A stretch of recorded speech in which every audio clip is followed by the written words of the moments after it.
Assalamualaikum warahmatullahi wabarakatuh.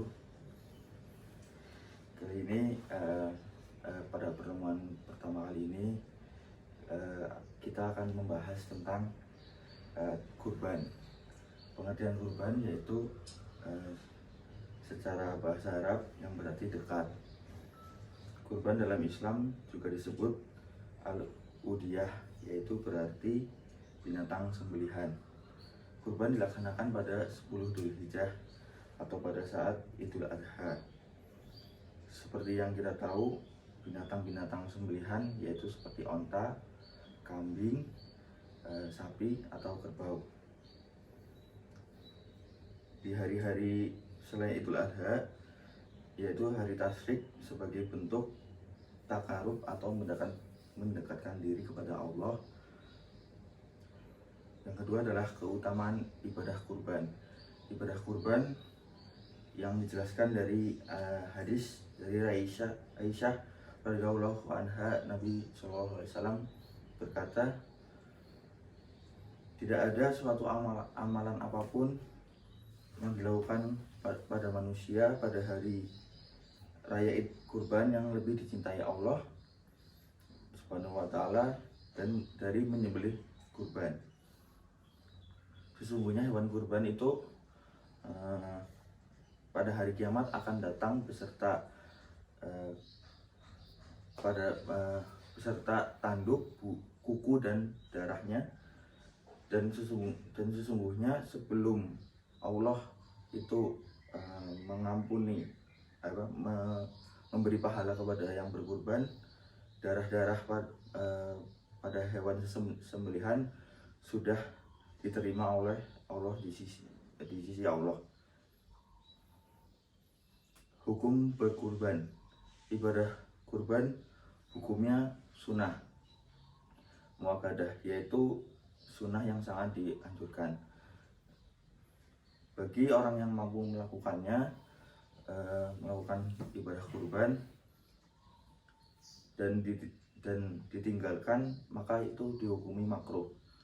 Hal ini berdasarkan hadis yang dari Muslim bahwa Nabi SAW pernah bersabda, pernah berkurban dengan 2 kambing kibasi yang sama-sama berwarna putih dan kehitam-hitaman dan bertanduk. Beliau sendiri yang menyembelih kurban tersebut dan membaca nama Allah Subhanahu wa ta'ala, bertakbir. Hikmah yang selanjutnya adalah hikmah kurban. Ibadah kurban disyariatkan Allah untuk mengenang sejarah Idul Adha, yaitu Nabi Ibrahim yang menyembelih anaknya yang diperintahkan oleh Allah Subhanahu wa ta'ala.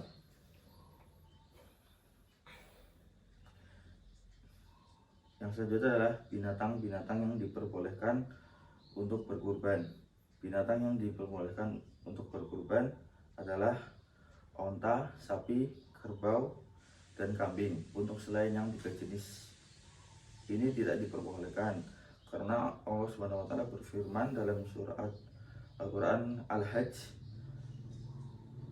supaya mereka menyebut nama Allah terhadap binatang ternak yang telah dianugerahkan Allah kepada mereka. Surat Al-Hajj ayat 34. Selain binatang 5 di atas, ada binatang-binatang yang tidak dibolehkan untuk berkurban, yaitu dari fisik atau kecacatan yang lainnya. Yang pertama adalah hatma, yaitu ompong gigi di depan seluruhnya. Yang kedua asma, yang kulit tanduknya pecah.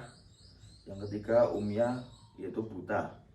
Yang keempat taula, yang mencari makan di perkebunan atau tidak digembalakan.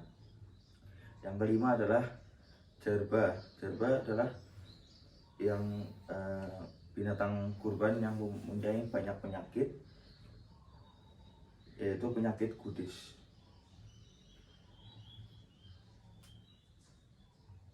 Dari hikmah-hikmah di atas, ketentuan-ketentuan dari ibadah berkurban,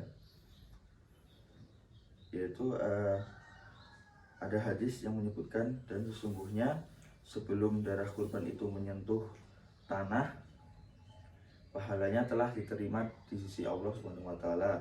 Maka beruntunglah kalian semua yang pahalanya kurban itu. Hadis riwayat Tirmizi. Mungkin pada pertemuan kali ini kita cukupkan, atau mungkin ada yang bertanya? Bila ada yang bertanya, ini kita cukupkan dengan bacaan hamdalah dan doa kafaratul majelis. Subhanallahumma wa bihamdika, asyhadu an la ilaha illa anta, astaghfiruka wa atubu ilaik. Assalamualaikum warahmatullahi wabarakatuh.